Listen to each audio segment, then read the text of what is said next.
Today is a very exciting day because I'm currently stood on a new redstone component. This may look like a regular sculk sensor, but it's a sculk sensor with the purple thing attached to it. I do think they could have come up with a slightly more catchy name. Now this is crafted up by putting amethyst shards around the sculk sensor, and then we end up with the calibrated sculk sensor. And it's the calibrated part that's interesting because we can choose what sounds the sculk sensor is listening out for, and we do that by running a signal strength into the side that matches the signal strength it would output dependent on sound, which sounds really complicated. I'll put some documentation down in the description, but essentially a sculk sensor normally outputs a redstone signal strength of 1 when a player is walking around, and you can see I've got a redstone signal strength of 1 running into the side of this calibrated sculk sensor, which means that the calibrated sculk sensor is only going to listen to the sound of me walking, and it's not going to detect the sound of anything else, for example blocks being placed, whereas you can see the regular sculk sensor on the right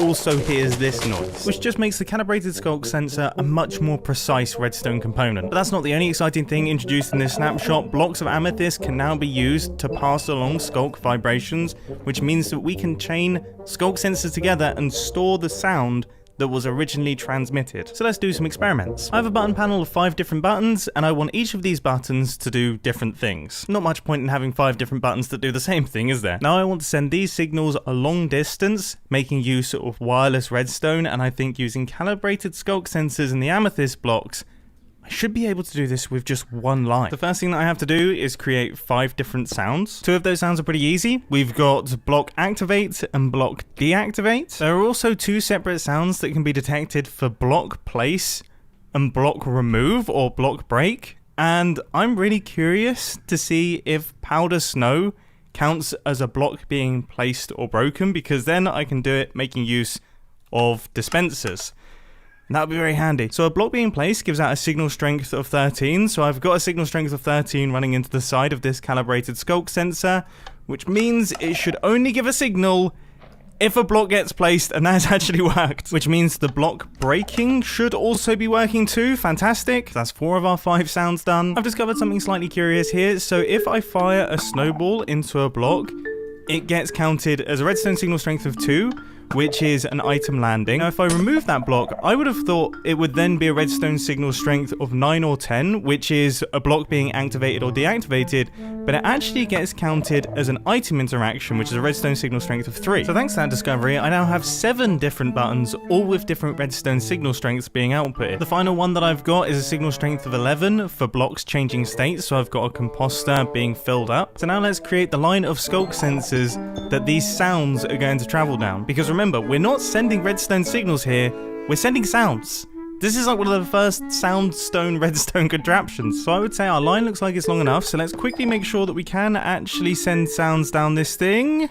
Yep, that is all working well. So now we need to decode the signal. Now there are a few ways to do this. I could actually use a regular sculk sensor and a red coder, but I think making use of the calibrated sculk sensors should make life a lot easier, because all I have to do is run the redstone signal strengths that I've written over here into the calibrated sculk sensors that I have placed over here. The difficult part is actually remembering what they are. So I've got 3, I've got 12, 13, 9, 10, and 11. Now the moment of truth. 7 inputs, 1 wireless line, 7 outputs. Okay, button number 1, and we have activated output number 1. Okay, what if I do the middle one? Let's see.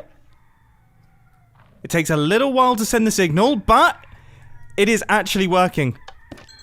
Everything is lining up properly.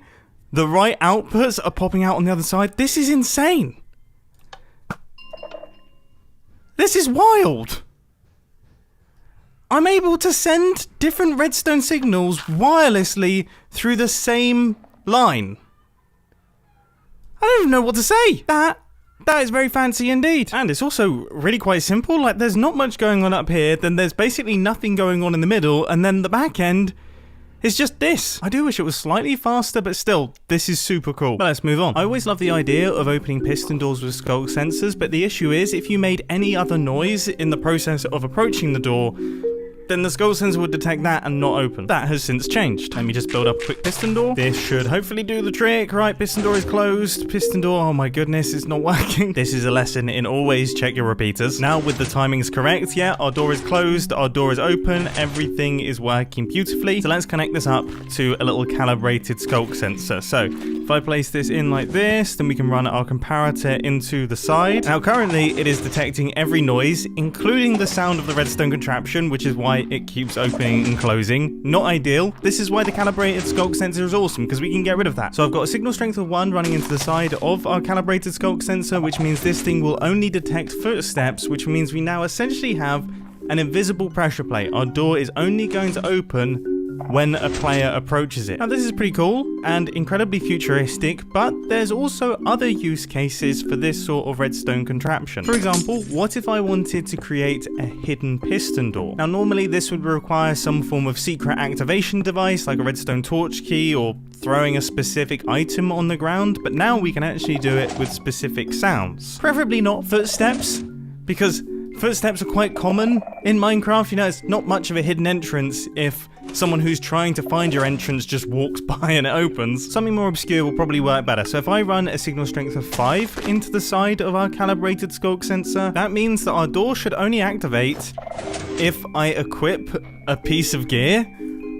Which is quite a funny idea. I mean, does anything happen when I de-equip? No, so it's only when I put equipment on. That's the only way that I can open this thing. That's actually super useful though, because everyone in Minecraft uses armor. You don't have to carry any specific item with you. You just take off and put on an item that you always have. I've been playing around with other ways to activate it. Teleporting is one of them, but the issue is that ender pearls, they don't actually count as teleportation. It's only chorus fruit, which is a very odd way to open your piston door, and often negates the need to have the door, because a lot of the time you'll actually teleport to the other side of the door, which renders the whole thing a little bit pointless. There's also mobs and players getting damaged, which could lead to some interesting ideas. Has that not... I shot myself for nothing. That should have worked, but it didn't work. Let's move on before I hurt myself further. I do want to stay on the topic of hidden devices though, because you can waterlog a skulk sensor and that will make it silent. You won't be able to hear the detection, which makes building traps and things like that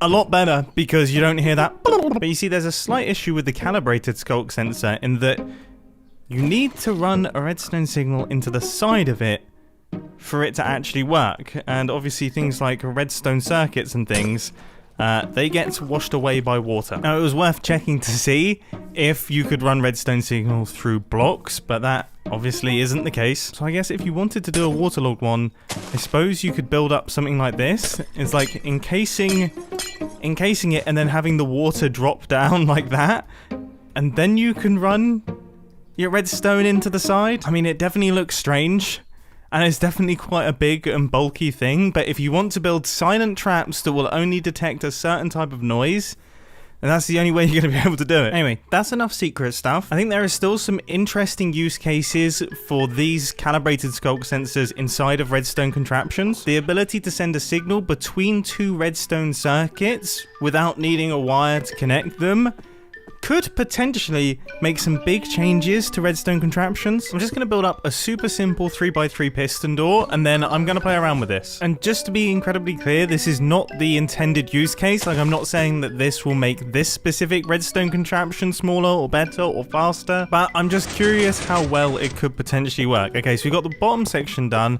Now it's time for the top section, and this is how I'm going to connect them. I need to think of a unique sound that has a specific redstone signal strength that isn't the activating or deactivating of blocks or anything that's going to happen in a regular redstone circuit, and see if I can get that sound sent to the top of the redstone circuit without any wires. Now, having experimented with this earlier, I would say item interaction is probably the best one to choose from, because that doesn't happen regularly in redstone circuits and also with the player, because you have to remember, if I chose something that the player probably does as they're walking up to the door, then that means that that sound is also going to go into the redstone circuit, which wouldn't be great. So the firing of a snowball sounds pretty good to me. It's also going to sound pretty good to the calibrated skulk sensor. Yeah, this is a little bit more challenging than I thought it might be. Oh gosh, this is such a mess. I mean, the door builders already laugh at me. This is laughable even by my standards. Please just remember, this is just a proof of concept. I just want to see if it would work, and in theory, there's no reason why it shouldn't. There we go. So that's kind of interesting. I mean, this is broken. That's not good. Thankfully, quite an easy fix. But other than that, this entire door, the entire top section of this door is activated wirelessly by firing a snowball down at the bottom of the door. That is quite curious. That could potentially, in a weird fringe case, solve a complicated redstone problem. I guess the only issue is the receiver itself has to be decently big, and the sender isn't exactly small either. But who knows? It's another interesting tool in the Redstone Toolkit, and I am always open to more tools in the Redstone Toolkit. So I hope you found this video interesting. I certainly enjoyed making it, and I look forward to seeing what the Redstone community does with all of these new features. Anyway, hope you enjoyed. Catch you in the next video. See ya!